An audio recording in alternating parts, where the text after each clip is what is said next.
And Jonny మాస్టర్తో కూడా మీకు అంటే క్లాష్ ఏం రాలేదు, ఒకసారి వాళ్ళ గురువుని వాడు అన్నందుకు మీరు? అవును, జానీ నన్ను మాస్టర్ గారు అని పిలిచేవారు. ఏం అంటాను నేను జానీ, నేను ఎలక్షన్లో నుంచుంటున్నా ప్రెసిడెంట్గా అంటే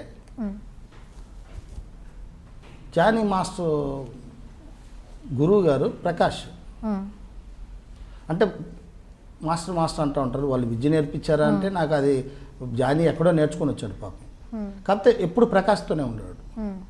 సో ఆ ప్రకాష్ని నేను అడిగేవాడిని, యూనియన్ భ్రష్టు పట్టిపోతుంది ఇన్ని మాట్లాడితే ప్రెసిడెంట్కి నువ్వు నుంచో అంటే నాకు ఇంట్రెస్ట్ లేదన్నాడు. నేను ఏ పదవిలో నుంచోను, నాకు ఇష్టం ఉండదు. ఆయన నుంచోమంటే నుంచోలేదు. ప్రకాష్ నా మాట విను అంటే రాకీ ఇంకొకసారి ఈ మాట మాట్లాడితే కరెక్ట్ కాదు అన్నాడు. ఆపేసి నా వారానికి జానీ మాస్టర్ ఫోన్ చేసి గురుగారు వస్తున్నాను, ఇంటికి వస్తున్నాను దా అన్న. పాల్ మాస్టర్ని కూడా రమ్మన్నాను, జానీ వస్తున్నాడు రాయా అని. నాకు పాల్ మాస్టర్ బాగా ఫ్రెండ్, మన డ్యాన్స్ మాస్టర్లో మేమిద్దరు మంచి ఫ్రెండ్స్. వచ్చాడు, వచ్చిన తర్వాత జానీ చెప్తా వస్తే జానీ మాట ఇస్తున్నానని చెయ్యేశాడు. నువ్వు ప్రెసిడెంట్గా అనొచ్చు, ప్రకాష్ నా బెస్ట్ ఫ్రెండ్,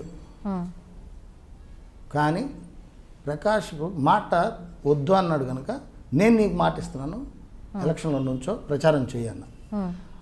అలా మాటల్లో జానీకి ఆనందం వేసి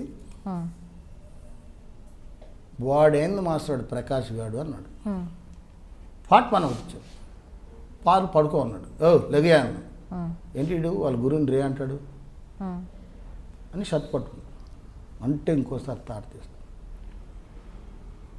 మీ గురువు నా ఫ్రెండు, ఇక్కడ మాట తప్పాడు, మీ గురువు మళ్ళీ ప్రెసిడెంట్గా నుంచున్నాడు. ప్రెసిడెంట్గా ప్రకాష్ కూడా మళ్ళీ నామినేషన్ వేశాడు.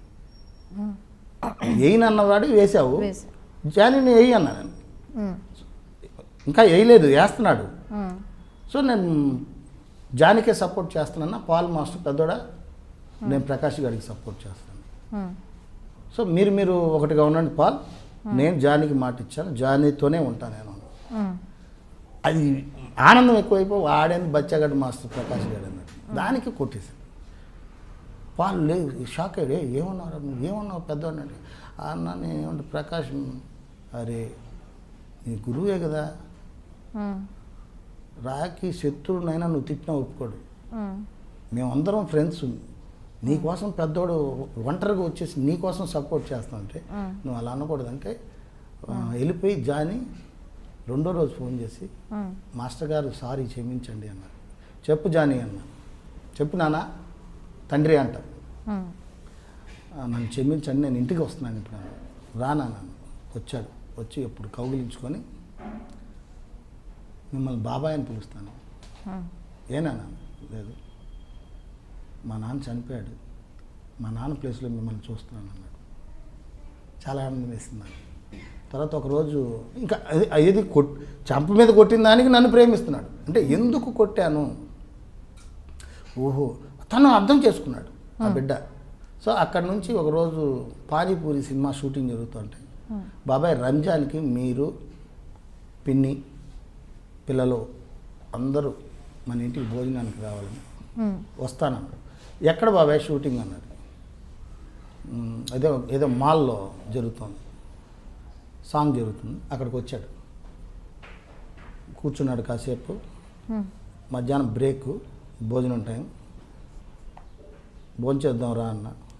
కాదు బాబాయ్ మీరు రాండి అనేసి ఆ షో పెద్ద కాంప్లెక్స్ అది, లోపలికి తీసుకెళ్ళాడు. మా సైట్ చూపించాడు. కుర్తా పైజామా 10,000 ఎంతో డబ్బులు అక్కడ కట్టేశాడు. బాబాయ్ మీకు నచ్చింది అన్నాడు. ఏంటి అన్నా, మాట ఈ డ్రెస్తో రంజాన్కి ఇంటికి రావాలి మీరు. చెప్పులు దొరకలేదు, అది రెడీ చేసి మన ఇంటికి పంపించాడు. నరసింహని వాళ్ళు జానీ దగ్గర ఉంటారు. సో నా లైఫ్లో మర్చిపోయాడు జానీ. ఎవరు చేస్తారమ్మా ఈ కాలంలో, ఇంకా ఆడు చాలా మంచోడాడు. కోపమే కానీ చెనిక కోపమే. అంటే కోపం అంటే ఏం లేదు, నాలాగనే ప్రేమిస్తాడు అందరినీ. మోసం చేస్తే బాధపడతాడు. నేనా లెఫ్ట్ అండ్ రైట్ ఆడేస్తాను, ఆ బిడ్డ కొంచెం ఓపిక పడతాడు. అట్లా జాని నాకు బట్టలు పెట్టి చెప్పులు కిరు చెప్పులు కొనిచ్చి పంపించి ఆ డ్రెస్ వేసుకొని నేను రంజాన్ రోజు వాళ్ళ ఇంటికి వెళ్ళి వాళ్ళ అమ్మ పాదాలు మొక్కితే మొక్కద్దు అంటాడు. జాని మొక్కడు అంటే ముస్లిమ్స్లో వాళ్ళకు ఒక సాంప్రదాయం ఉంటుంది. సో లేదు జాని నువ్వు ఏం మాట్లాడతావు అంటే, వద్దు మాస్టర్ గారు, నేను పాదాభివందనాలు చేసుకుని భోజనం కాడ జాని నాతో కూర్చొని నాకు వడ్డించి, అది నా లైఫ్లో మర్చిపోను. జానీలో ఆ గొప్పతనం చూశాను. నేను జానీకి డ్యాన్స్ నేర్పలేదు, నా దగ్గర డ్యాన్సర్గా చేశాడు. చెప్తాడు అప్పుడప్పుడు, నాకు అన్నం లేదు గురువుగారు, అన్నం లేని టైంలో మీ దగ్గరికి వచ్చి నుంచుంటే ఎవరు ఈ కుర్రాడు అని చెప్పి సాంగ్లు వేస్తే ఆ సాంగ్ డబ్బులతో నేను రెంట్ కట్టుకొని అన్నం తిన్నాను. చాలు, నాకు అది చాలు. అంతే. అది జానికి.